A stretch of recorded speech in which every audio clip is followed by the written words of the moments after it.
pemerintah aja aware tentang ekonomi syariah yang akan booming. Ya berarti kita bikin bisnis podcast yang membahas bisnis yang sesuai dengan syariah. Gimana 3 orang ini berpartner dan akhirnya bisa menjalankan bisnis. Sedangkan biasanya ada ego. Perusahaan yang gue bangun ini sangat melekat pada wajah Dery. As a host, Dery besar karena kasih solusi besar karena Dery. Itu ya? Gue udah make ego gue nih untuk ngambil apa yang harusnya gak gue ambil dari temen gue, dari partner gue, dan akhirnya gue ngalah di situ.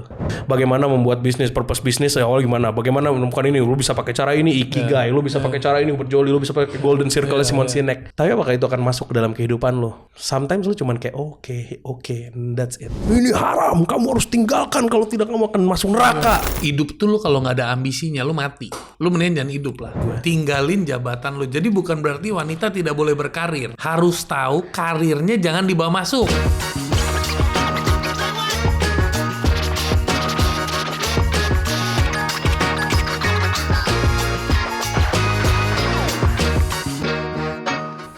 Welcome to Big Thinkers. Hari ini gue kedatangan co-founder Kasih Solusi. Mr. Renat Fuad adalah seorang Arindo dan hari ini berdiskusi dengan Bombindo. Apa tuh Arindo apa tuh? Arab Indonesia dan Bombay Indonesia. Deketan kita, atas bawah. Bro, gimana bro? apa yang membuat lo membangun Kasih Solusi? Kasih Solusi ya? Iya. Kasih Solusi itu lahir di tengah-tengah masa dimana orang-orang itu lagi pada susah bro. Masa pandemi. Tahun 2020 itu adalah tahun yang sangat sulit bagi para pengusaha saat itu. Karena mereka yang banyak memberikan livelihood ke orang-orang. Banyak lapangan pekerjaan ke orang-orang. Dan mereka harus stuck di rumah. Nggak bisa mencari nafkah. Kecuali mereka yang memang hidupnya udah di dunia online. Oke. Ya, dan gue sendiri awalnya bisnis gue itu bisnis catering. Gue punya catering untuk government. Gue supply ke Istana Negara, ke BUMN, ke kementerian-kementerian, terus juga ke Pemprov dan lain-lain segala macam. Itu semuanya harus WFH saat itu. Nggak ada acara, nggak ada meeting, nggak ada seminar. Lockdown, total shutdown. Yes, total shutdown. Dan lu bayangin dari... How many employees waktu itu lo punya? Gue punya sekitar 60 bro di situ bro, catering gue. Dan yang biasa ngelayanin ribuan sehari, itu sampai titik cuman 20, 30. Iya itu hancur sih. Itu hancur. Ya lu you can imagine kan. Dan saat itu tuh dilemanya besar banget buat gue. Gue cerita sedikit dulu ke situ ya. Biar nanti kita nyambung gimana gue ngebangun Kasih Solusi. Karena gue pengen nostalgia dikit gimana susahnya gue. Sehingga akhirnya Kasih Solusi itu menjadi jalan yang akhirnya gue pengen ngasih tahu saat terpuruk mereka tuh harus bangkit. Yoi. Dan itu terjadi pada hidup gue. Jadi saat itu yang biasa ribuan jadi puluhan dong gue dapet. Dan gue tuh sampai muter otak gimana caranya. Gudang gue, persediaan inventory gue, barang-barang expired. Barang-barang expired. Karena masakan kan barang-barang expired. Gue udah beli banyak nyetok. Karena tahun 2020 gue pikir bakal jadi tahun gue. Januari booming, Februari booming. Tiba-tiba Maret di Depok ada 2 kasus. Gue udah stok inventory banyak banget. Sehingga saat itu gue bilang, duit cash yang ada plus inventory itu gue harus jadiin ini semua cash. Gimana caranya? Sampai gue tuh kerjasama sama, gue lupa lagi foundationnya apaan untuk ngasih makan ojol-ojol di pinggir jalan. Iya. Kalau nggak stoknya jadi ini. Gue nggak mikirin untung saat itu. Orang donasi cuman buat mencairkan duit gue doang. Jadi gue nggak ngambil untung. Asal ke cover buat tukang masak, asal ke cover buat bahan, gue nggak ngambil margin sama sekali karena donasi gue juga pengen ikut andil di situ. Oke, gue masakin, gue punya dapur, gue punya karyawan banyak. Yang penting adalah duit gue yang tadi di inventory yang bakal expired bisa cair dan itu berhasil. Gue punya cash yang cukup. Saat itu gue petain lah berapa lama kira-kira gue bisa bertahan tanpa harus tutup di perusahaan gitu. Gue hitung-hitung masih bisa sekitar 6 bulan cash flow gue. Ditutup cuma 2 minggu. So menurut gue lanjut lah, gak usah pecat siapapun. Sayang. Ternyata 2 minggu itu ilusi doang bro. Jadi 2 tahun. Extend gak jelas ya. Dan the funny thing is saat itu, mungkin sekarang gue bisa bilang the funny thing. Waktu itu gue It was not funny. It was not funny. Itu funny thing. Sekarang gue bisa bilang ini funny thing, tapi it was not funny back then. Gue baru buka satu line bisnis lagi di wedding. Karena saat itu ketika gue dealing sama government, ya we know udah rahasia umum, government tuh bayarnya bisa 3 bulan, bisa lama, dan birokrasinya luar biasa. Kalau kita mau nagih utang, kita suruh bikin permohonan ini, permohonan itu. Duit gue kenapa gue yang suruh mohon gitu. Jadi mohon ini, mohon itu, banyak lah, akhirnya membuat itu menjadi lama. Sehingga gue pengen bisnis yang cashnya tuh cepet. Nah, gue mikir wedding sebelum acara semua harus udah lunas. Iya, betul. Ya kan? Akhirnya gue bikin lah bisnis wedding, kita invest, gue ajak investor juga masuk ke dalam bisnis gue saat itu. Lumayan, kita invest hampir 2 miliar buat bangun dapur sama buat peralatan segala macam, buat cash flow dan ya beli peralatan masaknya apa segala macam, terus juga buat tampilannya, meja-meja dan lain-lain. Dan mati juga saat itu, Pandemi, bro. Gue belum dapat klien pertama gue. Gue baru spending buat ikut pameran, baru beli segala macam, pandemi.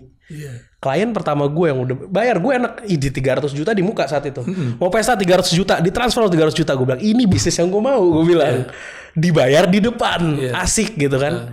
Tapi 300 juta itu harus gue balikin lagi. Ketika gue padahal udah belanja buat dia. Karena pandemi.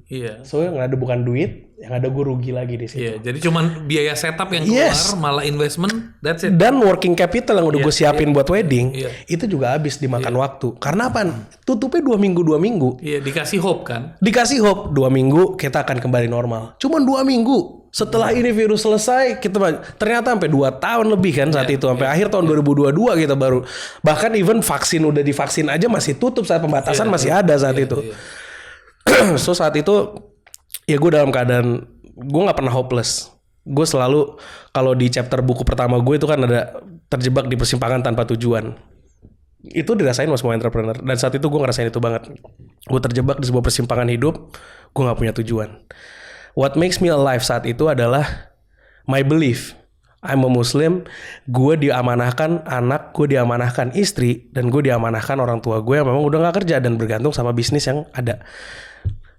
So saat itu yang gue bilang, gue cuma butuh argumen buat di hadapan Tuhan gue kelak. Kalau gue udah tried everything. Rizki dari Allah, maksudnya rizki dari Tuhan kita. Gue gak bisa memberikan result. Gue gak bisa mendapatkan result. Tapi gue paling gak prosesnya udah melakukan semuanya. So itu yang bisa bikin gue bangun setiap pagi. Jadi ketika gue ngelihat istri gue, ketika gue ngelihat anak gue, ketika gue ngebayangin orang tua gue harus kayak gimana, kalau bisnis ini nggak jalan dan lain-lain, I have to get up in the morning still, walaupun gue harus ada di rumah. I have to pick up my phone and call someone. Gimana caranya gue bisa dapetin duit? Gimana caranya gue bisa nafkahin mereka? Gimana caranya bisa tanggung jawab? That's the purpose yang ada dalam diri gue yang ngebuat gue bisa berjalan dan bisa bertahan. Otherwise gue nggak tahu, gue harus ngebiayain anak-anak yang banyak, gue harus biayain keluarga gue sendiri, dan gue nggak punya pemasukan sama sekali, dan gue nggak punya ideas apa yang harus gue lakukan. Lu waktu frozen tuh maksudnya kayak you feel stressful. Of course. Langkah-langkah yang lo lakuin apa untuk mengendalikan diri? Langkah-langkah yang gue lakuin buat ngendaliin diri cuma satu, bro, udah ibadah kalau gue saat itu. Iman gue bahwasannya this is all predestined, udah ditakdirkan. Bahwasannya belief gue terhadap ayat Al-Quran juga yang bilang bahwasannya ada satu ayat dalam Al-Quran, it's okay to mention ya. It's okay. Fa'idha qudiyatis sholah fantashiru fil ard. Jadi Allah tuh suruh ketika hari Jumat tinggalin dulu perdagangan dan sholat Jumat. Nah setelah sholat Jumat bertebaranlah di atas muka bumi untuk mencari karunia Allah.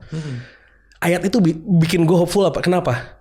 Karena di situ Al-Quran yang menurut belief gue akan relevan sampai hari kiamat berkata untuk nyari uang harus bertebaran di atas muka bumi.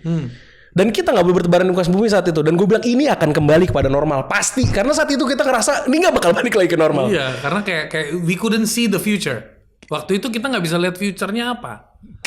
Kalau lo ngebayangin waktu itu apa yang kita lakukan, lo akan bilang gue gila dulu. Apa yang kita lakuin sih dulu? Maksudnya kita tahu gitu, untuk nyari nafkah kita harus bertebaran di atas muka bumi. Itu yang gue harus tahu. Ya, dan ketika gue baca, ketika gue baca itu gue bilang ini nggak akan last long. Tapi dalam hal itu gue nggak bergantung sama itu aja. So gue harus tetap berusaha, apa yang harus gue lakuin. Ya tadi, karena satu dalam diri gue adalah purpose hidup gue adalah untuk bertanggung jawab nanti di hari kiamat kelak gitu, untuk anak dan istri gue, dan amanah semua yang udah diberikan pada gue dari karyawan itu kan amanah gue juga, dari nikmat-nikmat yang diberikan. Ya saat itu akhirnya gue terus belajar, gue bangun pagi, gue belajar, ada telepon gue angkat, gue tahu banyak orang yang suka nawar-nawarin project-project nggak jelas, pasti lu juga sering ngalamin, bro nih ada project bro, ini PO-nya bro, butuh modal sekian bro, lu mau ini nggak nih, bayarnya tempo, itu yang kayak gitu yang biasa nggak pernah gue dengerin. Saat itu gue samperin. Lu samperin ya? Gue samperin. Asal buat argumen ke Tuhan gue, ya Allah nih ada ngasih opportunity bisnis, gue dateng. Iya. Cuman buat itu doang, karena gue saking gak tau mau ngapain. Iya, yang penting gue jalan nih. Gue jalan. Sampai pada titik dimana gue mikir, antara ongkos gue jalan sama gue di rumah, itu lebih berharga kalau gue di rumah. Dibanding gue namperin yang seperti ini. Anyways, saat itu menurut gue itu salah satu catastrophic moment dalam hidup gue. Tapi itu pengalaman lucu juga ya. Wah, jadi lucu, sekarang funny kan? Dulu gak lucu bro. Dulu eksim gue. Dulu gak lucu, dulu gue eksim masalah itu. Anyways, akhirnya itu cerita dari kesedihan saat pandemi. Proses dari terjadi kayak solusi. Dan gue tetap, kalau gue emang nggak bisa nyari duit saat itu, gue akan belajar. Yang penting gue adalah melakukan sesuatu. Jadi lu banyak baca buku juga dan gue banyak baca buku. Gue baca bukunya Simon Sinek saat itu yang Start With Why. Gue baca bukunya Ryan Holiday yang Ego is the Enemy. Gue juga baca beberapa buku lain lah, banyak. Ada satu buku juga bagus banget, judulnya The Noticer, karyanya Andy Andrews. Itu juga salah satu yang menginspire gue bikin buku gue. Itu karakter yang dibangun waktu itu namanya Jones, kalau gue bikin karakternya namanya Rashid. Sebenarnya gue ngedop dari itu buku, itu keren banget buku itu. Banyak lah buku yang gue baca, dan gue juga banyak dengerin course. Gue banyak dengerin apa yang akan terjadi masa depan. Ketika semua orang bahas tentang new normal, gue akan dengerin new normal itu seperti apa. Gue ngeliat fenomena yang terjadi, bisnis apa sih yang masih bertahan. Bisnis yang waktu itu gue inget semua orang pengen jadi YouTuber. Gue pengen semua orang pengen jadi influencer. Influencer has become a thing. Jadi become a job, become a dream job. Mereka kenapa? Karena saat itu semua bisnis itu bergantung sama yang namanya influencer untuk endorse bisnis mereka. Dan digitalization was enforced ya. Yes, itu moment of enforcement kan. Jadi mendadak semua jadi digitalize. Dan kalau lu lihat sebenarnya pandemi ini ngebuat field business itu lebih democratize. Benar. Karena saat itu ketika big media saat itu menguasai semua brand untuk iklan, pandemi itu merubah shifting dinamikanya jadi justru KOL sekarang yang banyak di di brand spend duit di sana gitu kan. Ada lebih demokratis lah, kalau dulu dikuasai sama sebagian aja, kalau sekarang lebih bisa semuanya. Online shopping juga seperti e-commerce dan lain-lain itu benar-benar jadi semua orang tuh bisa memiliki kesempatan yang sama. It's a good thing sebenarnya. Walaupun waktu itu sakit, tapi kalau kita ambil hikmahnya banyak hal yang baik juga akhirnya dari pandemi itu, dan termasuk gue yang ngebangun kasih solusi saat itu. So semua narasi yang ada saat pandemi adalah saving lives. Semua orang tuh berkata kita akan jadi hero kalau kita diam di rumah. Kalimat itu lu dengerin hari ini deh. Lu jadi pahlawan kalau lu diam di rumah. Agak error sih kalimat itu. Lu dengerin, lu gak mikir lu di pandemi, tapi lu dengerin kalian adalah pahlawan apabila kalian diam di rumah. Pahlawan mana yang diam di rumah, bro? Betul. Tapi pada saat itu kan memang kritikalnya ke shutdown. I know. Tapi kalau lu baca sekarang kan lucu. Saving life. Gua yang lagi bingung, bukan saving life diri gue saat itu, bahkan gue bilang ya udah deh kena deh gue saat itu deh. Yang makan banyak banget, yang teriak yang butuh nafkah sama gue banyak banget. Gue udah sampai pada titik itu. Livelihood siapa yang mau nyelamatin? Lu semua pada sibuk saving livelihood gimana? And after this gimana? Livelihood kalau di Indonesia kan apa? Penghidupan lah. Penghidupan apapun yang berhubungan dengan penghidupan kita, dari nafkah dan lain-lainnya. Itu siapa yang mau selamatin saat itu? Siapa yang mau jalanin? Terus gue juga ya jadi belajar dikit tentang makroekonomi kan saat itu kan. Semua pokoknya apa yang bisa gue pelajarin. Ini gue mikir nih, ada stimulus, duit dikasih triliunan, ratusan triliun stimulus, tapi produksinya digencet luar biasa. Nih abis ini inflasinya kayak apa? Banyak yang hal yang gue pelajarin di masa pandemi gitu. Nih livelihood bakal berantakan banget. Lu mendadak jadi pinter dong. Karena lu karena gue nggak bisa ngejalin daily life gue. Apa yang bisa gue lakuin supaya gue punya argumen depan Tuhan gue. Gue gak gila, gue baca. Gue belajar apapun. Wah, gue sampai Dan tontonan terbaik saat itu adalah pemilu Amerika, bro. Itu lagi seru-serunya. Donald Trump sama Joe Biden tuh itu lagi seru-serunya saat itu. Apalagi Trump yang bener-bener tentang COVID kan, dia tetap rame-rame. Gue jadi kesel. Ini kok gini ya, maksudnya apakah ini konspirasi? Konspirasi teori was big saat itu. Gue sampai pikir apa ini konspirasi semua segala macam.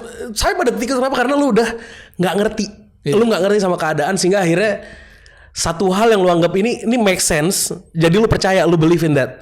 Gue saya pada titik itu, dan akhirnya udahlah, gue ngapain bergantung sama kayak gini dan kesel sama sesuatu yang itu nggak bisa gue rubah juga. Yang bisa gue rubah adalah within me. Apa mesti gue lakuin ya? Gue isi kepala gue dengan ilmu dan lain-lain segala macam. Saat itu Derry, partner gue dikasih solusi, ya lu pasti lebih tahu Derry dibanding gue karena Derry memang jadi wajahnya kasih solusi.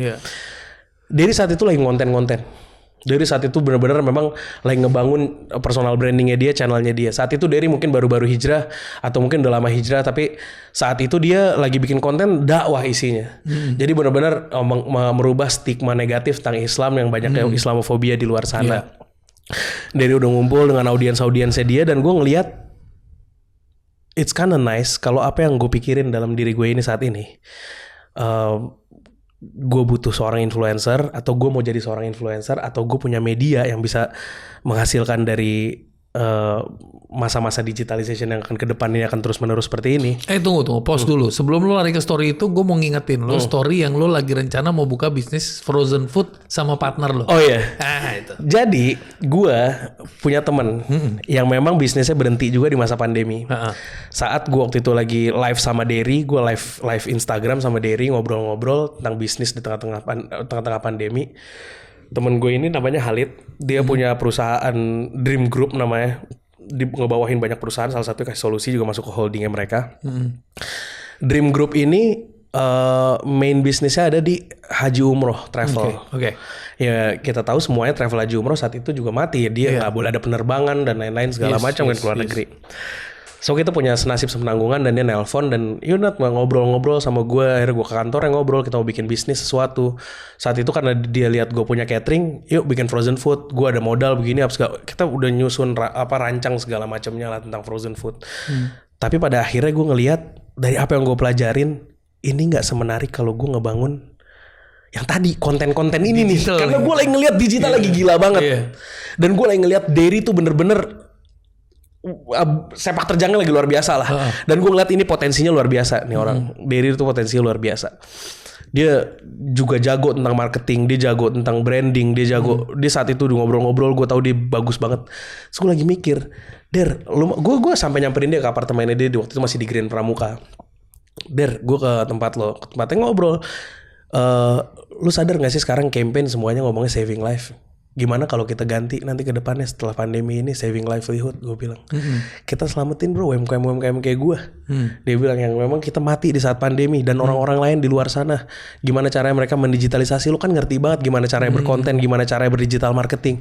Mendingan kita bantu mereka yuk, daripada kita daripada lu bikin konten dakwah yang resiko terpelesetnya tuh besar banget. Dan lu bukan seorang yang mendalami ilmu agama, bukan certified scholars gitu, bukan seorang ustadz gitu, yang kalau lu jatuh ke satu ini bahaya dunia akhirat itu berat buat lo. Gue bilang kayak gitu, dan Derry setuju. Dan balik lagi ke Halid, akhirnya gue ngelihat Derry saat itu lagi buka restoran namanya Turkey Leg. Turkey Leg tuh burger kalkun. Dia bikin burger kalkun. Tapi gimana dia ngebangun demand creation yang dia ngebuat itu demand creationnya dia untuk launchingnya. Jadi dia product launch dynamite-nya dia tuh ibaratnya. Dia mau launch produknya, dia bikin step by step di awalnya, campaign awalnya. Itu menurut gue keren banget.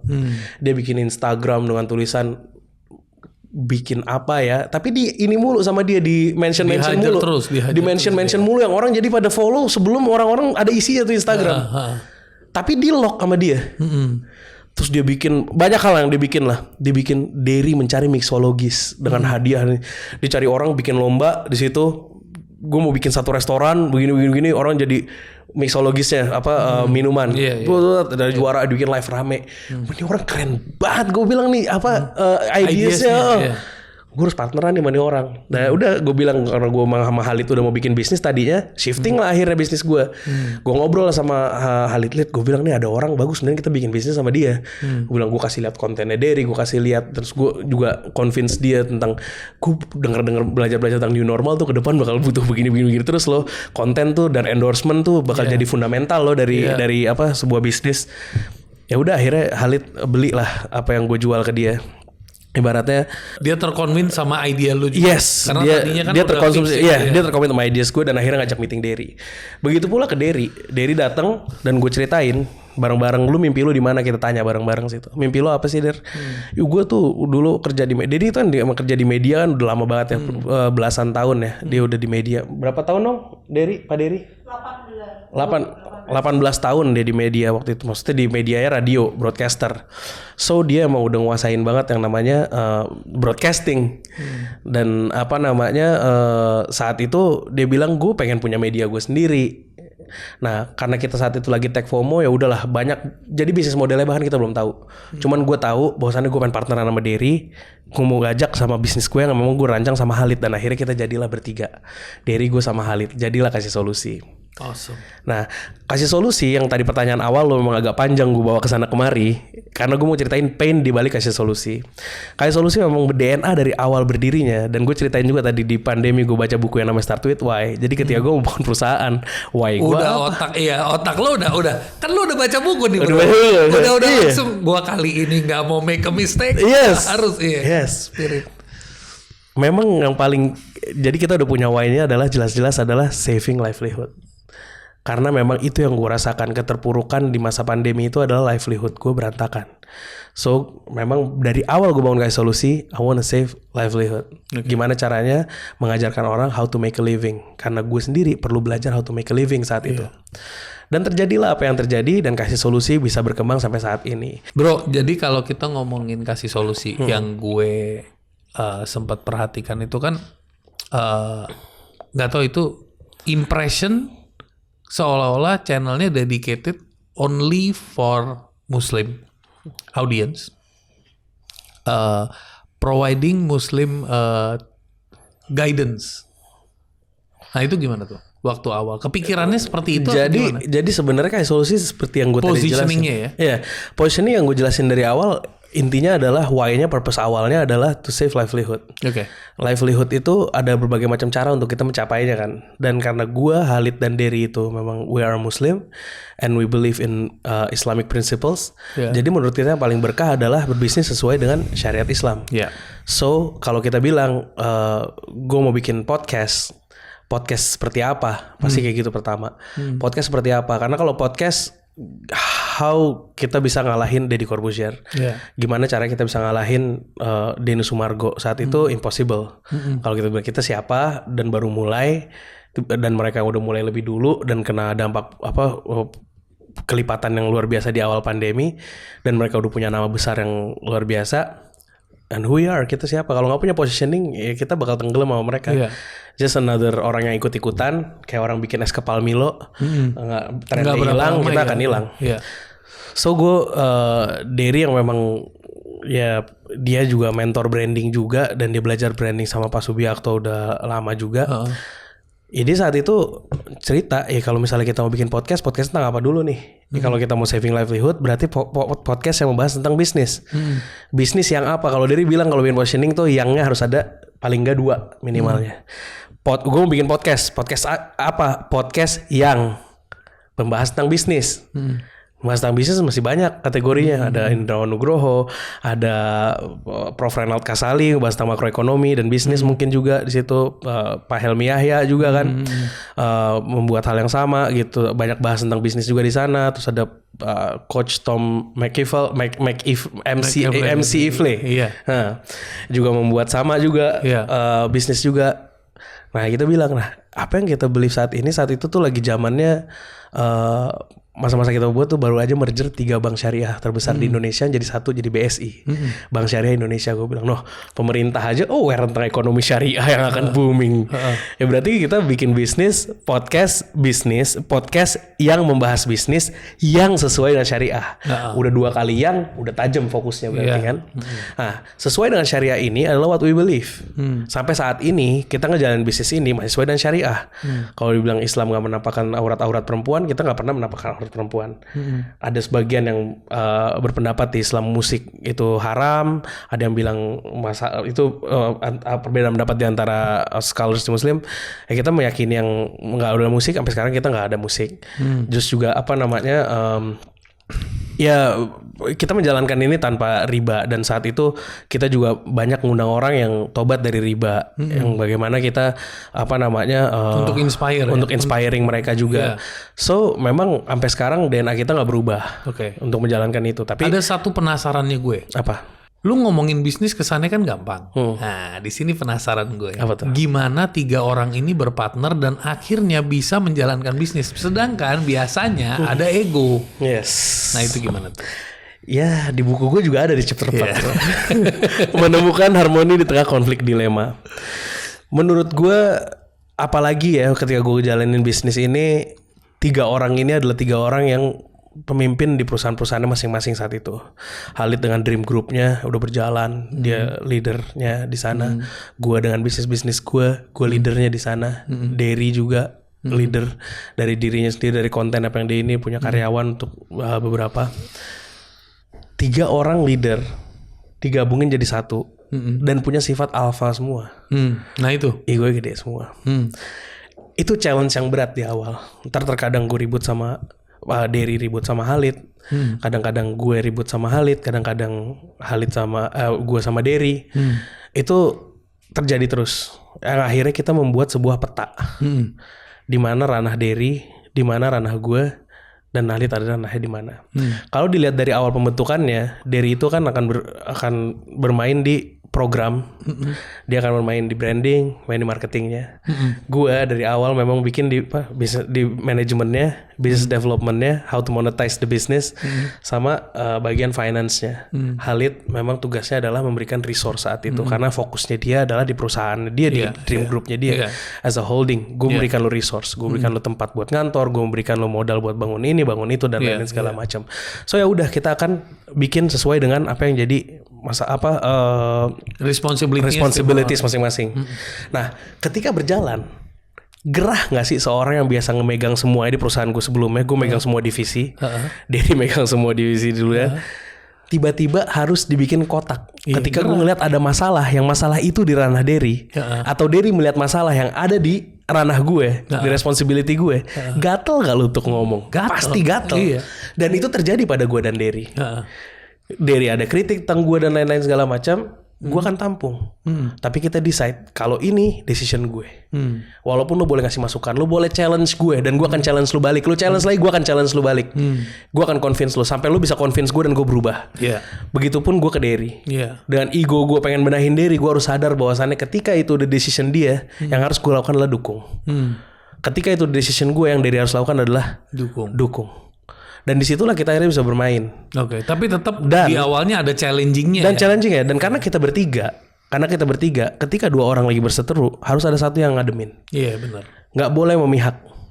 Ini nggak boleh ngajak memihak untuk musuhin yang ini nggak boleh ngajak memihak. Dan kita udah komitmen sama hal itu. Ketika misalnya konfliknya adalah antara gue sama Derry, Khalid yang akan nengahin misalnya. Kalau konfliknya itu antara gue sama Derry sama Khalid, gue akan nengahin mereka berdua.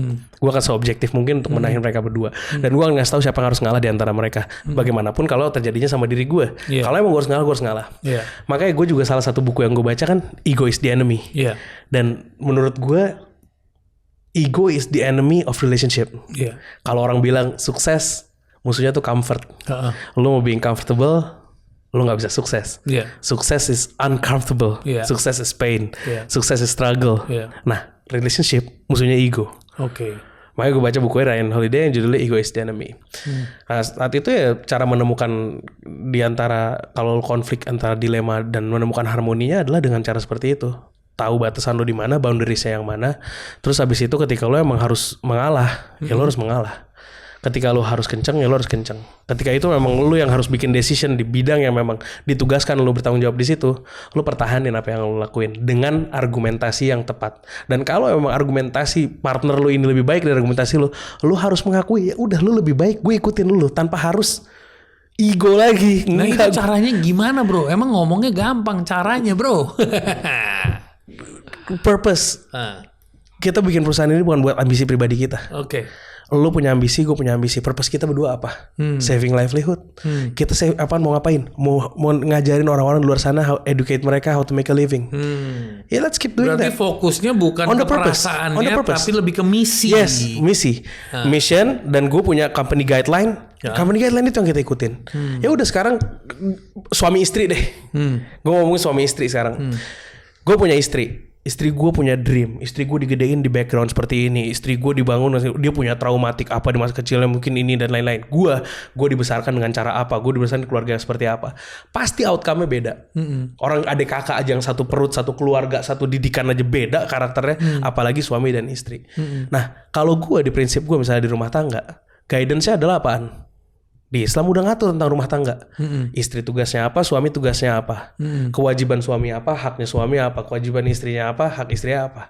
Kalau lu dispute sama gue, tanggalkan ego lu, tanggalkan ego gue. What Allah says about this. Nah, di company gue juga punya guideline. Makanya tadi yang gue bilang, ranah dan responsibility gue di mana? Yang making decision di sini siapa?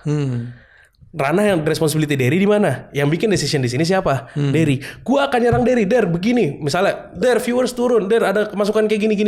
Derry bilang, oke. Gua akan bilang, mungkin lo harus kayak gini. Derry bilang, kalau misalnya kayak gitu jadinya begini.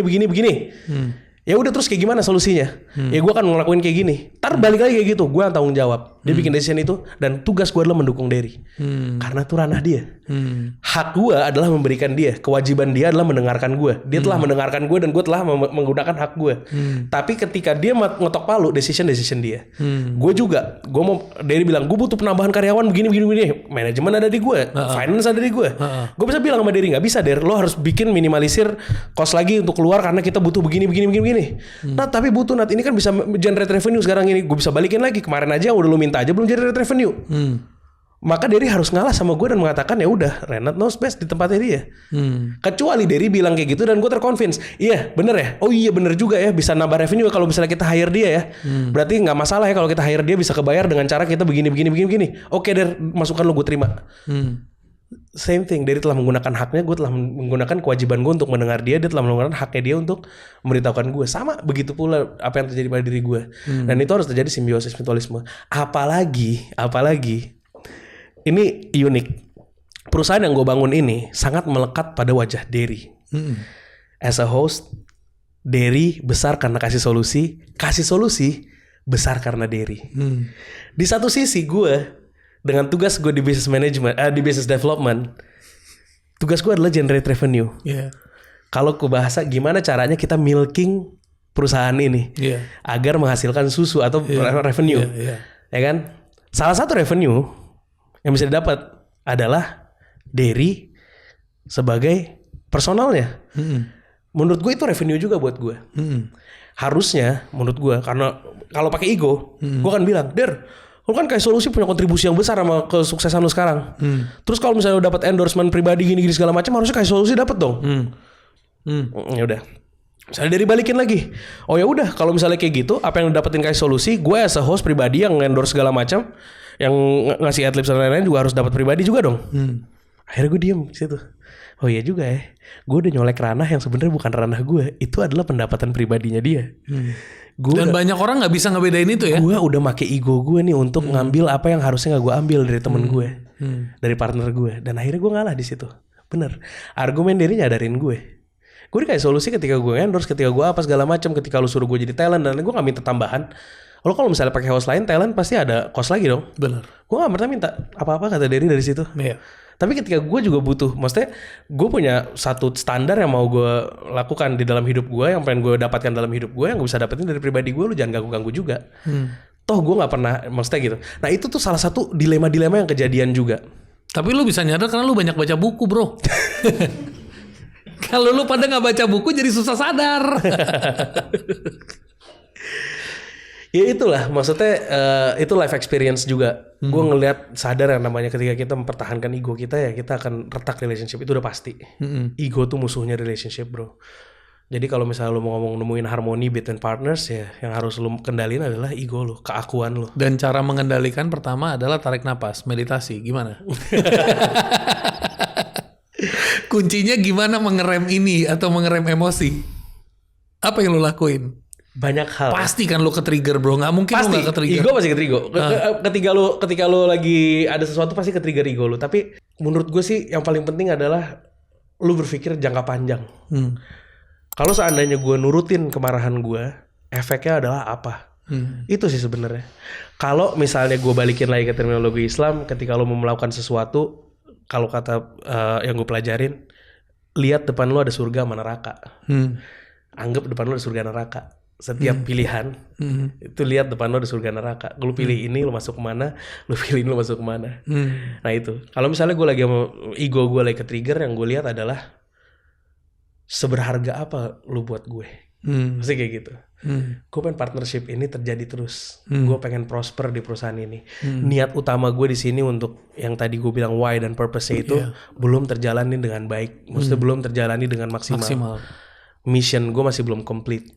I still need you, you still need me. Ya udah, selesain masalah ini. Kenapa gue harus ego? Bigger picture berarti kan yang harus kita lihat. Iya, benar. Dan itu yang harus kita latih terus menerus. Itu harus kita latih terus. Konsekuensi dari setiap tindakan kita, bro. Being an adult is making consequences and take responsibility dari konsekuensi itu. Iya. Itulah satu proses kedewasaan. Iya. Lu nggak ada, lu bisa milih apapun. Ketika lu jadi adult, lu bisa milih jalan hidup apapun. Tapi jarang orang yang mau take the consequence. Benar. Mereka blaming others, mereka blaming keadaan, mereka blaming the situation. Padahal semua pilihan ada depan mata mereka ketika mau memilih. Makanya ketika ego lagi merajalela, lu pengen marah, lu lagi pengen kesel, lu pengen lu diikutin, lu pengen lu didengar, lu pengen validasi, lu pengen apa. Lu inget gunanya apa itu semua. Manfaatnya apa buat gue. Atau ini akan ngancurin gue justru. Itu Ego is the Enemy, buku Ryan Holiday, bagus banget, lu baca deh. Yes. Udah baca? Udah baca. That's why I want to ask you more and more and more. One of my favorite authors. Yes, itu orang keren banget. Apalagi dia ceritain tentang Alexander the Great yang gak stop sama egonya, padahal dia udah nguasain sampai ke India, dari Yunani kan, Macedonia kan. Tapi dia gak berhenti sampai udah menuhankan dirinya. Akhirnya hancur seperti apa. Terus kita lihat Napoleon Bonaparte di Pulau Elba sendirian matinya. Ketika dia harus stop, dia mau challenge Rusia lagi di perang dingin. Dan akhirnya pakai strategi bumi hangus. Hancur Napoleon Bonaparte. Udah selesai dari situ, gak bisa selamat, masih mau perang lagi. Ego kan. It's all driven by ego ya. Hancur. Driven by ego. Itu yang gue bilang, maksudnya buku itu banyak nyadarin gue. Bagus banget tuh buku. Bagus banget. Makanya tapi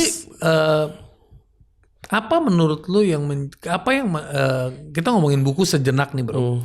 Apa yang apa dari personal pandangan lo, apa yang membuat Indonesia itu tingkat rate bacanya tuh turun banget ya? Maksudnya rendah banget, nggak tinggi gitu. Attention deficit. Gue juga kadang-kadang adik-adik juga lagi baca buku tiba-tiba mau lihat TikTok gitu. Mungkin karena itu ya tingkat fokusnya juga kan tuh. Tapi lu dari kecil emang demen baca buku? Gue demen baca. Dari kecil tuh berarti udah dari minta sama orang nyokap gue beliin buku-buku Nabi. Gue suka banget buku-buku Nabi, cerita-cerita Nabi itu gue suka banget. Berarti lu memang dari kecil suka gue baca Harry Potter sampai habis dari dulu kecil, novel, komik, gue baca. Terus baru baca buku-buku tentang knowledge, inspiration. Anak lu juga lo educate to read? Enggak. Zaman sekarang susah banget. Susah. Biar mereka baca di sekolah. Oh iya? Dan orang zaman sekarang kayak belajarnya lebih ke dokumenter deh. Dan itu sama kayak buku kok. Lu baca juga, lu kan baca teks kan, subtitle pasti kan. Itu sama aja kayak baca. Bahkan lu dikasih visualisasi. Menurut tapi kan cuma beda media aja. Kalau dulu kita baca buku, sekarang ini kan bisa dokumenter. Dan gue pun sekarang juga akhirnya kalau gue lagi malas baca bukunya, gue nonton TED Talk orangnya. Tapi kalau anak gue tetap masih dorong baca buku. Masih tapi dorong. Konsepnya, lu pengen main iPad. Ya udah lu baca satu buku, lu dapat setengah jam nonton iPad. Lu baca seminggu 5 buku, berarti setengah jam kali 5 berapa tuh? Kurang lebih 2,5 jam ya. 2,5 jam lu bisa nonton, lu bisa main iPad. Nah dengan cara seperti itu gue ngedorong dia baca. Kalau gue sih lebih ke apa ya? lebih ke mindset sih kalau ke anak-anak ya. Yeah. Mindset mereka untuk strong, mindset mereka untuk sharing, resilience-nya ya. mindset mereka untuk dapetin sesuatu tuh nggak bisa gratis. Oke. Everything ada effortnya. Everything ada effort, ada dan segala konsekuensinya. macam, pendidikan seperti itu. Tapi kalau gue mendorong mereka baca buku sih kayak enggak. Belum. Harusnya ya. Ya mungkin. Tapi menurut gue kedepannya udah nonton dokumenter bro sekarang bro. Yeah. People think you read. Yeah. Gue mau baca tentang Roman Empire, gue nonton video dokumenter tentang Roman Empire. Tapi dari cerita lu kan apa yang terjadi sama lu? Baca buku. Is. Karena gue saat itu nggak ada tugas lain, jadi gue harus baca buku. Di depan gua nih ada buku. Bukunya yang nulis orangnya juga di depan gue. Jadi depan gua ada bukunya, ada orangnya juga. Nah bukunya itu namanya Saat Terpuruk Mereka Bangkit. By Renat Fuad. Nah, isi bukunya snippet doang yang bakal dibahas. Kalau mau tahu lebih banyak, buy the book. Linknya ada di bawah. Oke bro, kita mulai dari topik terjebak di persimpangan tanpa tujuan. Iya. Kita balik dulu ke judul sebelum gue jawab yang itu. Yes. Saat terpuruk mereka bangkit. Iya. Kenapa gue pilih judul ini? Iya. Let me tell you how you measure a man. Oke. When his words start to fall, Iya. see how tall he stands. Yes. It's a good quote. It don't matter how many times he falls down. Iya. Matters most is how many times he rise. Betul. Mistakes be a character, and character takes you places money can't. Yes. Inggrisnya keren. Enggak, itu tadi TI rapper. Lagu ini di awal gitu. dulu gue suka TI, sekarang udah enggak. Nggak, tapi emang relate dengan hal Tapi itu bagus. Yeah. Itu bagus. Itu yang dia ngomong benar. Iya benar. When you push you down, you gotta get back up. Itu juga lagu dia juga. Gitu. Anyways, terjebak di persimpangan tanpa tujuan. Gue milih chapter ini dan gue rasa most of entrepreneur atau businessman pernah ngerasain hal yang sama.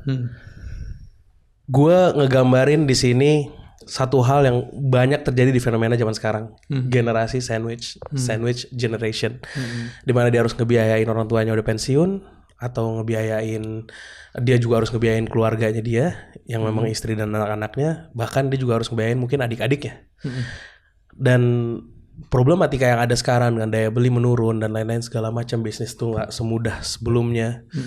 Ketika di masa-masa prosper, bisnis stagnan, itu akan ada pain yang luar biasa yang membuat orang merasa terjebak di persimpangan tanpa tujuan. What do I have to do? Bisnis gue stagnan. I did this, I done this. Gue udah ngelakuin segala macam hal, tapi tetap bisnis itu stagnan. Penjualan gue segitu-segitu aja. Gue nggak tahu harus ngapain. Gue ngegambarin di sini. Jadi gue memilih gaya penulisan gue itu bukan buku how to. Tapi gue pengen bikin jadi sebuah storytelling. Lo dari tadi ngomong storytelling gue bagus. Gue pengen ini menjadi sebuah storytelling. Gue membuat sebuah karakter, seorang sandwich generation, orang yang demotivated banget, orang yang kerjaannya ngeluh terus, orang yang nggak tahu dia mau ngapain. Gue ngegambarin ini. Dan ketika di buku ini dia bercerita bahwasannya dia bukan dari keluarga yang kaya, dia keluarga yang sederhana. Tapi dia bisa makan 3 kali sehari, dia bisa kuliah sampai selesai, tapi bukan orang yang berlebihan. Dan ketika dia menikah, di mindsetnya dia menikah adalah ya yang perlu gue tanggung jawab adalah gue dan keluarga gue. Ternyata saat itu bokapnya pensiun dan akhirnya melakukan sesuatu yang nggak pernah dilakukan sebelumnya, minta uang buat servis mobil, buat listrik di rumah, buat apa segala macam. Karena jadi berkekurangan. Yes, dia lagi susah sama dirinya, bisnisnya stagnan. Dan dia harus nambah beban lagi yang baru. Gue sampai ngegambarin detail di sini ceritanya tuh sampai ada satu ketika dia lagi balik dari satu perjalanan, ban mobilnya ini ngerasa waktu yang paling tepat untuk bocor. Bannya yang ngerasa ya? Iya bener, kayak waktu tepat buat bocor nih. Buat ngerjain dia. Iya. Ini waktu yang tepat buat bocor, lagi pusing kayak gitu tahu ban bocor. Dan di situ dia duduk nungguin bannya bocor, dia telepon layanan ban pompa ban bengkel 24 jam. Sambil nunggu dia lihat Instagram. Di Instagram itu dia ngelihat orang-orang sukses. Ada yang udah jadi pembicara, ada yang udah diundang di Big Thinkers. Ya kan, orang-orang sukses ada yang udah diundang kasih solusi. Udah jadi pembicara di seminar ini, seminar itu. Sedangkan gue lagi duduk nungguin ban bocor. Berasa gak? Berasa banget. Every entrepreneur have experienced this. Yes. Betul. Hari-hari di mana mereka duduk, mandangin tembok, bengong, blank. Iya. Dan laki paling jago loh ngeblank. Iya. Gue suka banget pas Russell Peters bawain beat ini.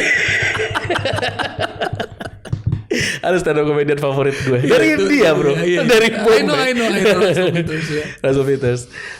Nah itu terjadi pada diri kita. Dan gue mau ngebayangin itu sebuah cerita supaya apa? Supaya orang lebih relate. Karena menurut gue cerita itu adalah metode yang paling tepat buat nge-trigger seseorang. Yeah. At least bisa menginspire mereka untuk move ya. Apalagi gue believe in that. Kenapa? Karena Tuhan gue nyiptain gue aja di kitab sucinya 3/3 kisah. Iya. Kisah Nabi ini, kisah orang soleh, kisah ini yang ada di dalam Al-Quran. Supaya apa? Supaya kita memetik pelajaran buat orang-orang berpikir. Makanya gue juga pakai kisah. Kenapa? Kisah adalah metode yang paling efektif menurut gue. Gue bisa aja how to, bagaimana membuat bisnis, purpose bisnis ya, gimana, bagaimana menemukan ini. Lu bisa pakai cara ini, ikigai. Lu bisa pakai cara ini, berjoli. Lu bisa pakai golden circle Simon Sinek. Tapi apakah itu akan masuk ke dalam kehidupan lu? Sometimes lu cuman kayak oke, that's it. Iya, nggak ke drive dari hati ya. Dari hati. Nah, kalau orang yang demotivated, tukang ngeluh, itu banyak banget di negeri kita. Karena apa? Karena gue banyak dengerin orang curhat. Apalagi sekarang, gue sering bacain dikasih solusi, isinya orang curhat. Orang DM itu banyak yang curhat. Saya begini, terjebak pinjol, saya ini, saya begini. Itu banyak luar biasa. Admin gue aja sering banget bacain kayak gituan. Ini orang kenapa pada ngeluh semuanya? Nonton, just watch the video, ambil pelajaran dari situ and start something. Betul. Ya kan? Nah, banyak orang punya bisnis, bro. Yes. Banyak orang punya bisnis juga. Tadi kan ngomongin orang yang tadinya dia terjebak. Sekarang kita ngomong yang akhirnya orangnya udah keluar dari jebakan nih. Dia mulai bikin bisnis. Tapi bisnis itu kan ada dua. Bisnis as bisnis atau bisnis with keberkahan. Iya, itu chapter 2 gue. Itu chapter 2 gue. Jadi bisnis tanpa keberkahan itu gimana tuh bro? Gini, that's what I believe. Dalam agama gue, bisnis yang paling berkah adalah bisnis yang melihat rambu-rambu syariah. Dimana karena gini, sebenarnya apapun yang ada di dunia ini boleh lo lakukan. That's my belief. Di dalam belief Islam semua boleh lo lakukan kecuali yang diharamkan. Semua yang ada kata kecuali berarti yang lebih sedikit daripada majoritinya. Oke, di sini gue ngambil contoh. Ketika lo udah menemukan sebuah tujuan dalam hidup lo di chapter pertama, yang orang tadi udah dalam keadaan susah dan lain-lain, ada ketemu dengan seorang yang namanya Rashid. Rashid itulah karakter yang gue bikin. Dia datang menceritakan kisah orang yang lebih parah dari dia. Sebelum kita move on ke chapter 2. Orang ini lebih parah hidupnya daripada si orang yang tadi ngeluh-ngeluh ini. Lo tau Chris Gardner? Tahu. How bad his life was. Super worse. Dia pernah ditolong sama prostitusi. Cuman untuk makan sama anaknya. Prostitusi di jalan, PSK pinggir jalan, ngasih dia duit. Agar dia bisa makan. Seburuk apa hidupnya orang. Tapi lo tau Chris Gardner? Billionaires. Yep. He's a billionaire. Karena apaan? Dia purpose hidupnya kuat. Ketika dia ngelihat di sebuah bursa uang yang berpindah satu tangan ke tangan yang lain dengan begitu cepat, triliunan dolar berpindah dalam waktu yang sangat cepat, dia amazed dengan hal itu. Dia set his mind on that. Gue pengen prosper buat diri gue dan buat anak gue yang sekarang hidup sama dia. Yeah. Dan dengan mindset itu, dengan purpose yang jelas yang dia bangun setiap pagi untuk itu, he becomes a billionaire. Dan Rashid memberikan perspektif baru, dan itu adalah inti dari buku gue. Perspektif baru yang lo butuhin. Terus habis itu juga ada how to-nya kedua. Nah, bisnis tanpa keberkahan ini banyak banget terjadi. Gue sebenarnya mau ngambil ini karena keresahan yang banyak terjadi adalah rumah tangga yang bisa pecah banyak banget. Karena seorang istri misalnya dia udah belajar agama, terus suaminya belum belajar. Akhirnya dia masih bergelut dengan bisnis yang diharamkan menurut agama Islam. Istrinya gerah. Biasanya kalau orang-orang baru belajar tuh kenceng banget bro. Ini haram, kamu harus tinggalkan, kalau tidak kamu akan masuk neraka. Kalau gitu. baru belajar masih semangat itu ya. Semangat. Belum gitu. dapat esensinya. Yes. Belum dapat esensi dari situ, akhirnya dia mulai begitu. Dan inilah konflik yang gue bangun di buku gue yang kedua. Yang gue bangun ini adalah seorang pengusaha pinjol. Gue juga ngebuka di situ bahwasannya bisnis pinjol itu punya dark side-nya. Orang-orang yang bunuh diri karena bahkan yang ilegal sampai pada titik blackmail. Mereka punya akses ketika daftar pertama pinjaman kan orang kan powerless. Yang penting gue dapat duit pinjaman, gue lagi butuh banget, dikasih di oke, akhirnya kebuka masuk ke galerinya, mau diancam, mau disebar kalau nggak bayar dan lain-lain, depresi segala macam, bunuh diri mereka malu. Banyak banget hal yang terjadi. Dan dengan kasus banyak berita itu istrinya makin marah lagi. Kamu nih kita lakukan ini legal. Wow, suaminya marah lah. Nah disitulah keberkahan tidak ada. Kadang-kadang terbahan bukan dari bentuk uang yang didapat, tapi tidak berkah yang terjadi pada dia dan istrinya yang hidupnya panas tiap hari, berantem, gak enak suasananya. How can you enjoy life bro ketika lu punya duit yang banyak tapi lu pulang ke rumah lu hidup dengan argumentasi tiap hari. You wanna go back home and then lay your head on your wife's shoulders, telling her about everything that happened that day. Tapi yang terjadi adalah ini berantem, nggak ada enak-enaknya. Nah, di sini gue ceritain bagaimana dia ketemu Rashid dan Rashid gimana caranya untuk menyadarkan suaminya itu. Makanya gue tadi trigger di depan bahwasannya majority itu halal, only small minority yang haram. Karena kecuali semua di dunia ini halal kecuali yang haram, berarti minority doang. Nah, halal tuh banyak pilihannya. Tapi suaminya ini emang jagonya di bidang finance, di bidang banking and finance. Makanya dia bikin startup pinjol dan sukses. Ya kan? Emang gak ada bank syariah? Emang gak ada cara akad-akad syariah? Itu only a matter of akad-akadnya doang kok dirubah. Yang tadi caranya bunga dicari dengan bagi hasil atau gimana, itu bisa dipelajarin. Dan nasihat Rashid ke dia luar biasa bagus. Diceritain salah satu orang pendiri bank syariah pertama di dunia. Yang berasal dari seorang yang tadinya nggak punya apa-apa, bahkan pengen field trip sama sekolahnya, dia nggak punya duit. Sampai gurunya bikin kuis, dia jawab, dia dapat 1 real. 1 real itu digunakan untuk field trip sama teman-temannya di Saudi. Wow. Kisah dari Sulaiman Al-Raji yang gue masukin ke dalam kisah ini, inspiration buat dia. Bagaimana dia bisa ngelihat peluang saat itu. Dan ternyata riba itu haram bukan di Islam doang, ternyata di Kristen juga haram, baru tahu juga setelah gue riset. Riba juga haram di Kristen. Makanya Sulaiman Al-Raji ini datang ke Bank of London, Federal, berarti Fed di sana ya, untuk ngasih tahu bank syariah. Banyak orang yang masih naruh duitnya di bawah bantal ibaratnya. Kalau seandainya lo bisa bikin dengan sistem yang tanpa riba ini bisa ngebangunin ekonomi yang baru lagi, sektor ekonomi yang baru lagi. Dan akhirnya berhasil dengan perusahaan yang sampai berapa ribu dolar gitu valuasinya rupiah. Berapa ribu triliun rupiah gitu valuasinya. Dari nol, dari orang yang gak bisa ikut field trip. Nah, masuknya adalah dengan cara, kenapa gak lu pitch suami lu? Dengan cara itu. Buku itu cerita tentang itu. Yang akhirnya keberkahan itu terjadi ketika dia melihat bahwasannya lu gak harus ganti baju. Orang tuh mikirnya gini, ketika gue bisnis halal apa yang dipikirin? Gue jualan gamis deh, gue jualan herbal deh, gue jualan buku agama deh, gue jualan madu deh, atau gak susu kambing, mentok-mentok dimsum. Itu udah, apalagi kurma. Selesai. Men, lu bisa bikin di banking and finance pun bisa juga dengan cara yang sesuai dengan syariah. Iya, betul. Jangan limit ekspektasi lu, bosan nih, lu apain? Gue jualan herbal gitu. Akhirnya bukan gue bilang gue jualan herbal jelek ya. Gue kenal sama orang yang jualan herbal dan itu gede luar biasa, perusahaannya pabriknya gede. Iya, lu nggak usah ngomong jauh-jauh dari dulu kayak Sido muncul. Exactly. Yes, of course. Raksasa giant. Raksasa. Jadi poinnya adalah sebenarnya maksudnya jangan melimitasi diri kita itu lagi. Masih ada banyak jalur yang lebih besar opportunitiesnya. Bro, banyak sekali orang itu selalu ngomong begini. Hidup tuh lu kalau nggak ada ambisinya lu mati. Lu mending jangan hidup lah. Hidup tuh perlu, kan lu ngomongnya purpose. Ada orang ngomong ambisi, be ambitious. Ya kan? Ada lagi yang ngomong ambition is not good. Ada lagi yang ngomong kayak begitu. Nah, ada satu kisah di buku ini yang ngomong ambisi itu bisa mengorbankan keluarga. Luar biasa. Hostnya bagus banget nih. Bridgingnya suka banget gue. Bener. Kalau enggak jadi host bro. Gue ngambil ini dari banyak curhatan orang. Dimana ya mulai ada konflik di kehidupannya ketika istrinya terlalu prioritasin pekerjaan dibandingkan keluarga. Ya gue bikinlah sebuah drama, dan ini fenomena yang udah gak bisa kita elakkan. Dengan masa yang sekarang memang equality yang terjadi membuat dunia kerja itu diisi oleh para wanita-wanita karir. I'm not judging that. Gue nggak juga menyalahkan hal itu. Cuman yang jadi concernnya adalah gue masih believe bahwasannya ibu itu adalah sekolah pertama untuk anak.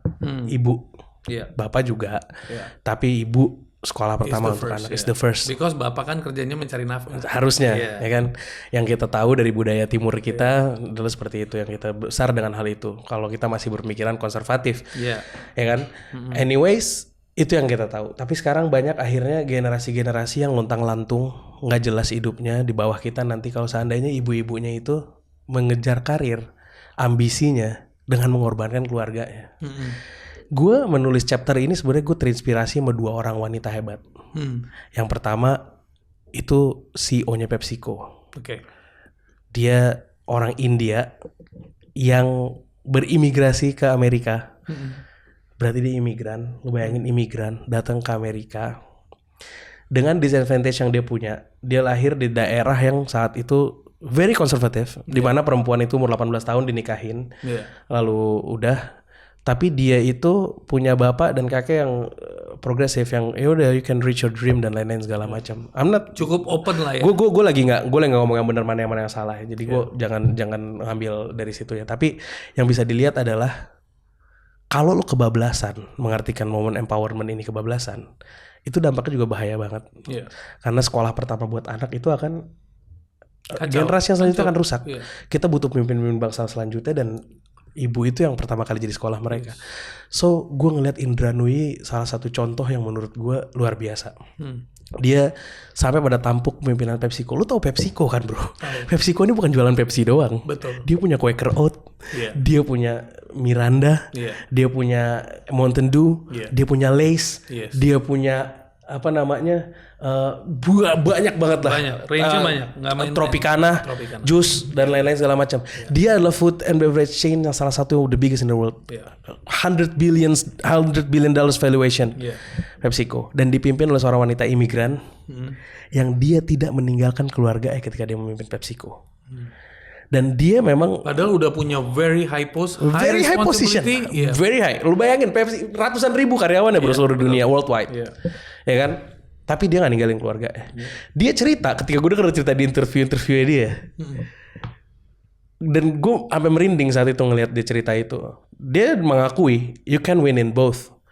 Maksudnya ngurus keluarga itu full time job. Dia bilang ibu yang stay home dan ngurus keluarga itu full time job. Karir is a full time job. Dan lu gak akan bisa menang dua-duanya. Lu gak akan bisa menang di dua-duanya. Pasti akan ada yang terkorbankan di saat itu. Tapi bukan berarti gak bisa lo lakuin. Dia sampai tahu kepemimpinan. Tapi ketika dia kerja saat itu, dia cerita bahwasannya dia bawa anak yang umur 9 tahun sama 9 bulan ke kantor. Dia bilang kalau seandainya gue gak bisa ada buat mereka di rumah, maka mereka akan ada sama gue di kantor. Ditanya sama yang interview dia, sampai dibilang, apakah lu gak dapat pressure tentang apa karena lu bawa anak-anak lu? Kalau mereka gak suka kids running around di office, dia bilang kayak gitu ya jangan, itu adalah konsekuensi lu nge-hire gue, dia bilang. Tapi kalau lu orang yang kompeten dan orang yang capable, dia bilang kalau seandainya mau lu gak suka, cari orang yang bisa ngerjain ini lebih baik daripada gue. Dia punya confident dengan kerjaan ini dan kinerja dia. Sehingga dia bilang no, I got zero pressure dari, maksudnya zero tekanan dari sini. Nggak ada gue dapet zero tekanan di saat ini karena gue melakukan. Dan pas dia jadi CEO, dia nerapin work life balance yang luar biasa di perusahaannya dia, di PepsiCo, ke flexibility yang luar biasa. Dan dia juga ketika dia udah gimana dia ngurus anaknya, ketika anaknya sakit, rumah dia 15 menit dari kantor, dia cerita. Ketika anaknya sakit demam, itu 3 jam sekali dia pulang untuk ngecek anaknya temperatur ada. Dan paling most importantly dia bilang, gue hadir, presence gue ada buat dia. Lalu gue balik lagi ke kantor. Ya itu yang 15 jam menit. lagi, kalau yang jaraknya 1,5 jam kacau lah itu. Kan ini kan kita lagi cerita inspirasi. Gak apa-apa, gue lagi Mungkin bisa dengan cara yang lain, ya kan, work from home. Zaman sekarang udah bisa video call, bisa work from home, ya kan, segala macam. Dan yang nonton jangan sampai lu ngomong ya itu mah yang 15 menit. Kalau lu niat 1,5 jam jaraknya lu video call lah, lu telepon tetangga lu lah, gimana lah, apapun bisa ada lakuin. Jalannya gitu kan poinnya. Ya dia cerita banyak hal lah. Intinya banyak contoh-contoh kasus. Tapi gue suka yang soal beli susu bro. Itu lu cerita.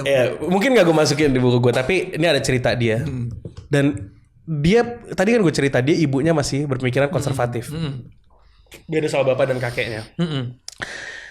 Dia cerita ketika dia pulang baru di di pulang kantor dia udah jadi presiden of PepsiCo kan. Di pulang kantor suruh beli susu sama ibunya. Buy milk disuruh gitu. Dia capek baru pulang kantor capek dia bilang pergi lu beli susu gitu kan ibu-ibu kan kita orang Arab orang India hampir sama lah culture-nya lah. Beli susu gitu. Lu gitu kan? Beli susu sana gitu. Ya, beli susu dia bilang kayak gitu. Terus akhirnya dia bilang kenapa nggak kan suami gue udah pulang duluan kenapa nggak nyuruh dia atau suruh pembantu ya kan dia ada pembantu juga nih gitu. Beli susu dia bilang kayak gitu. Nggak dia bilang kayak gitu. Lu walaupun lu presiden PepsiCo dia bilang ketika lu masuk ke rumah lu adalah ibu dan anak dan lu anak gue lu ibunya anak-anak dan lu istri dari suami lu dia bilang. Di table butuh susu besok pagi dan kita kehabisan susu, lu beli susu sana. Tinggalin tuh jabatan lu di garasi pas lu masuk rumah dia bilang. Itu keren. Itu didikan yang bagus keren menurut gue. Tinggalin jabatan lu. Jadi bukan berarti wanita tidak boleh berkarir. Yes. Tapi harus tahu karirnya jangan dibawa masuk. Jangan dibawa masuk. Karir lu di luar. Di rumah lu punya wife. Job position lagi. Yes. Mother, wife, daughter-in-law. Yes, of course. Itu bagus banget didikannya sih. Dan banyak lagi sih cerita-cerita yang lain tentang Indra Nui. Cuman kita nggak mau habisin di situ. Dan yang lebih inspiratif lagi di chapter ketiga cerita tentang Bu Nur Hayati Subakat. Yes. She's an amazing woman to be inspired for us para wanita kalau mau lihat siapa yang jadi contoh Bu Nur Hayati. Dia keluar dari pekerjaannya ketika dia udah jadi QC manager dan gue pernah ketemu sama Pak Harman Subakat sama Pak Salman juga pernah anak-anaknya yang sekarang dudukin direksi-direksi di Paragon perusahaan yang dirintis dengan hanya 2 ART.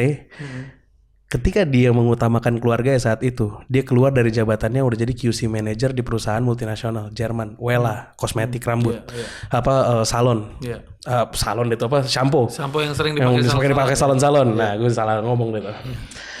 Shampoo yang suka pakai salon. Dia keluar dari sana karena apa? Karena dia pengen waktu sama anak-anaknya dan dia pengen waktu sama suaminya, mau ngurus suami dan anak-anaknya. Dan apa yang terjadi sekarang? Semua keluarganya jadi stakeholder di perusahaannya.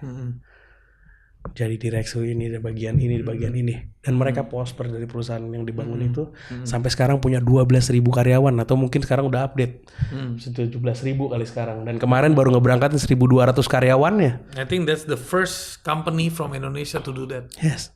Berarti kalau lu mau inspirasi bagaimana work life balance atau lu mau sukses tapi lu tanpa meninggalkan keluarga lu, ambisi lu nggak membuat lu mengorbankan keluarga lu, mereka adalah contoh-contoh. Iya betul. Itu yang gue maksud. So you can, if you want to, and you can minimal mempelajari gimana cara mereka bisa melakukan dan pelan-pelan kita juga bisa mulai mengatur itu. Bahkan untuk para laki-laki juga sama ya. Jadi tugas bapaknya jangan sampai dilalaikan. Exactly. Yes. Yeah. Jadi lu kerja. Mentang-mentang istrinya udah kerja gitu terus habis itu ini ngetek sama istrinya kan nggak boleh bro ya gitu ya. Betul. Tapi problemnya orang itu semua ngomong enak bro. Tapi hidup kita itu penuh konflik. Beda pendapat, beda pemikiran. Dengerin TikTok, dengerin Instagram, ini semua mengganggu yang namanya pemahaman. Gimana kita dengan begitu banyak informasi menemukan harmoni, bro? Buku chapter 4 gue tuh.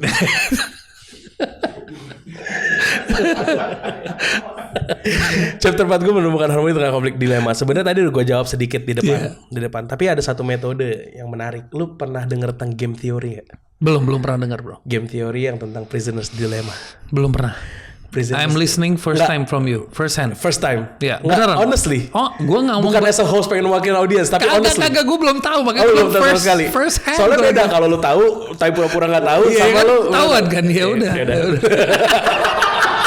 Kacau nih narasumbernya. Beda dong. Lu udah tahu ya, lu nggak jadi cerita deh gitu. Oh iya, ada audiens yang ini gue ngomong ya. Bukan kita berdua ya ngomong, kita ada audiens ya. Gue beneran bilang first hand, gue lagi denger dari lo. Game teori gue baru denger. Oke, prisoner's dilemma. Jadi kalau prisoner's dilemma itu ada sebuah teori di mana 2 orang diinterogasi, ditangkap sama polisi, diinterogasi di ruangan berbeda. Polisi nggak punya bukti apapun. 2 orang diinterogasi di di 2 ruangan yang berbeda sama polisi, tapi polisi nggak punya bukti sama sekali. Nah, ada di sini 2 pilihan. Kalau seandainya lu nuduh temen lu, maka lu bisa bebas. Dan kalau temen lu tuh nggak nuduh lu balik ya, temen lu kooperatif sama lu nih, nggak mau nyalahin lu, nggak mau nuduh lu balik, tapi yang satu nuduh, yang ini bebas, yang ini dapat hukuman. Selesai masalah. Berat. Artinya ini cepuin dia. Padahal dua-duanya nih nggak salah nih ibaratnya nih, tapi masuk dalam ruang interogasi. Pilih kolaborasi atau berkhianat. Ya kan? Lu menurut lu temen lu mencuri apa enggak? Misalnya gitu, mencuri lah kasusnya. Temen lu mencuri apa enggak? Lu kolaborasi. Diam aja, nggak tahu. Yang satu bilang nggak tahu juga. Kalau dua-duanya nggak tahu, kooperatif, dua-duanya akan dapat hukuman tetap karena mereka udah ketangkap dengan sedikit bukti yang nggak berat. Mereka akan dipenjara misalnya sama-sama 1 tahun karena lack of evidence. Ya kan? Kalau yang satu nuduh dan yang satu lagi kooperatif, yang satu bebas, yang satu dapat hukuman berat, hukuman maksimal. Kalau yang satu nuduh lagi, dua-duanya dapat hukuman berat tapi setengah-setengah. Misalnya kalau yang paling beratnya 10 tahun, dapat 5 tahun, 5 tahun. Tapi kalau lu sama-sama nggak lack evidence, 1 tahun. Nah, teori ini sering terjadi di kehidupan kita, bro. Contoh dalam bisnis. Gua malu partneran. Perusahaan kita profit. Gede banget profitnya. Tapi perusahaan kita butuh R&D. Karena kompetitor kita udah banyak. Gua berasal dari family yang nggak berada, sehingga ketika ada peluang gue dapet duit, gue akan dengan senang hati mengambil semua profit gue. Yang satu lagi bagian lo ya. Yang satu lagi gue berada, sehingga menurut gue R&D lebih penting untuk membesarkan lagi perusahaan. Ada perbedaan pendapat dong di situ. Ego sama ego. Lu tuh hidup gak kayak gue, bro. Lu semua udah enak. Gue mau ngambil profitnya. Lu kalau ngambil profit, kalau ngambil profit sekarang, kita nggak bisa R&D. Kalau kita nggak bisa R&D, kita libas sama kompetitor, abis kita tahun depan. Ribut. Pilihnya kolaborasi apa kerjasama? Itu bisa dimasukin tuh. Kolaborasi sama kerjasama sama. Pilihnya kolaborasi atau berkhianat. Misal contoh, kolaborasi adalah dua-duanya sepakat untuk inovasi. Dalam jangka pendek, lu dapat kerugian sedikit, lu gak bisa nikmatin profit. Kayak tadi mati 1 tahun. Ke penjara 1 tahun. Tapi efek di belakangnya adalah lu bebas. Lebih baik lu di penjara sampai 1 tahun sama-sama, tapi free daripada salah satu atau malah dua-duanya kena. Atau egois, bodo amat, gue mau ngambil. Ya kan? Nah itu teori bodo amat banyak yang pakai di Indonesia, salah kan? Di situ buku orange soalnya. Itu yang gue ajarin. Maka terkadang lo harus kenalin dulu siapa lawan bicara lo, siapa partner lo. Kalau partner lo yang bodo amat, ya bisa jadi lo juga pakai bodo amat. Kalau misalnya di bodo amat gue mau inovasi, ya bodo amat gue mau ngambil profit. Apa yang terjadi? Hancur semuanya. R&D setengah-setengah. Kalah juga tetap main kompetitor. Hancur. Yang paling baik adalah kolaborasi. Ya di sini lo berarti ngajarin kita, kalau gue kaitin sama buku Ego is the Enemy, it's all about ego, bro. Nah disitulah ketemu sama Rashid. Rashid ceritain gimana kejatuhannya Nokia. Stephen Elop cerita, gue nggak tahu apa yang terjadi sama Nokia sampai kita bisa sehancur ini. Padahal jelas saat itu mereka nggak mau kolaborasi kan sama Android. Mereka lebih membanggakan market leader dengan ego gue market leader, bro. Gue nggak memandang ini sebagai threat. Gue punya Symbian, ya kan? Gue punya Symbian nggak works. Bukannya dia kerjasama sama Android, kerjasama sama Microsoft, which is another wrong move. Ego kan sebenarnya, selalu buat ego kan. Ketika decision itu driven by ego, that's what happens. Dan itu cerita Rashid akhirnya ngerubah perspektif si orang yang tadinya mau ngambil duit buat dirinya. Dan ini kebanyakan entrepreneur itu ngerasa small winning mereka adalah the big winning yang mereka udah bisa capai, Chief. Padahal mereka itu masih dalam small winningnya mereka. Banyak sekali yang kejebak itu ya. Kejebak di small winning. Dia di small winning dia merasa big win. Nah ini very good insight. Padahal untuk keep on growing kita harus appreciate small wins. Tapi jangan sampai kita kejebak that small win is a big win. Because there is something bigger we have to achieve. Dan udah mulai mau gak mau belajar, udah mulai ngerasa entrepreneur paling hebat, udah merasa paling pintar. Lo tahu ini gak? The phase of learning. Tahu ada phase of learning. Tapi lo boleh cerita. Unconscious. Ada 4 fase kan. Ignorance. Unconscious, incompetent. Unconscious incompetent, conscious competent. Yang paling rendah kan? Unconscious incompetent. Dia nggak sadar dirinya inkompeten. Nah ini yang berhubungan small winning. unconscious incompetent. Dia mungkin based on luck dia bisa jalanin itu, atau based on small knowledge dia bisa jalanin itu dan berhasil. Dia nggak conscious kalau dia belum kompeten, dia harus tetap R&D lagi, dia harus belajar lagi, dia harus begini segala macam. Small win itu buat dia arogan, dan itu dialami sama entrepreneur. Gue pun mengalami sampai harus ketipu sampai 1 miliar lebih. Karena apa? Gue ngerasa gue ngerti bisnis. I know. Gue masuk kasih solusi, gue ketemu bisnis, gue nothing, gue apaan nih? Gitu. Sampai pada titik itu. Luar biasa. Dulu ketika gue baru di bubble gue doang. Berarti banyak sekali orang di fase dia tidak sadar bahwa dia tidak sadar. Itu fasenya. Dia tidak sadar kalau dia tuh inkompeten. Iya, dia nggak kompeten. Dia nggak sadar kalau dia masih bodoh ibaratnya gitu kalau bahasa kasarnya. Sampai dia ke fase selanjutnya di mana dia sadar kalau dia bodoh. Gua sekarang di fase itu ketika baru masuk kasih solusi, gue sadar ternyata gue bodoh. Gue ketemu sama Bronil. Wah pinter banget, gue ketemu sama Muhammad Ismail, pernah lu undang di sini si Ozair. Wah pinter banget, gue ketemu sama Coach Rene Suhardono. Wah pinter banget. Gue ternyata yang kemarin-kemarin gue rasa gue tahu segalanya nih. Gue langsung ngerasa kayak gue bodoh bro. Disitulah masuk ke fase kedua. Conscious, incompetent. Tinggal lu mau belajar. Sampai akhirnya lu unconscious kalau lu kompeten. Betul. Sampai akhirnya lu conscious kalau lu kompeten, baru abis itu unconscious kalau kompeten. Yang itu udah alam bawah sadar lu, kayak lu nyetir. Lu nyetir sambil lu bengong bro. Tahu-tahu nyampe rumah. Betul nyampe rumah. Tuh kok bisa? Yang lu pikirin lu itu artinya ada sesuatu. Ada sesuatu. Nah, ketika seorang baru small winning, itu yang mau gue ajarin di chapter keempat sebenarnya. Antara konflik menemukan harmoni di tengah dilema dengan teori prisoners dilemma tadi, lu lebih baik berkorban lah untuk small winning lu sedikit untuk mendapatkan greater good yang buat perusahaan lo, dan akhirnya dikasih tahu dampaknya kalau seandainya lu nggak mau berhenti belajar atau lu ngerasa lu udah menang. Dikasih contohnya salah satunya kasus Nokia, dan ada kasus lain juga yang gue masukin sebagai contoh di situ. Betul. Bro, tapi gue kemas ringan banget bro ini. Sama kayak baca cerita aja sebenarnya. Bener, ini bukunya light dan bukunya itu very inspiring. Bukunya itu sangat-sangat mind opening, heartbreaking, ya kan? Jadi nyadar banget di dalam hati kalau selama ini kita tuh jangan pernah merasa we have done all. Kita merasa kayak semuanya udah kita lakuin. Sebenarnya masih ada celah-celah yang kita nggak lagi fokus. Jadi kalau buat teman-teman yang lagi merasa terpuruk, itu saatnya you bangkit, dan this is the book you must read. Bro, kasih satu advice dong. Buat gue. Lu kasih advice gue dulu deh. Nah, kacau nih. Ini kacau nih. Lu pengalaman lebih banyak, pernah impor Tamagotchi apa segala. Gue belum. Gue butuh advice dari lu. Advice dari gue apaan? Anything that is good for my life. Ego is the enemy. Ego is the enemy. That's it. Itu adalah salah satu hal yang paling inspiring gue. Dari judulnya aja, Ego is the enemy, itu udah benar-benar, karena musuh kita di sendiri. You can conquer yourself, you can conquer the world. Ini bahasa Indonesia gimana bro? Kalau lu bisa menaklukkan diri lu, bisa menaklukkan dunia. Ini luar biasa. Renat Fuad. Thank you bro.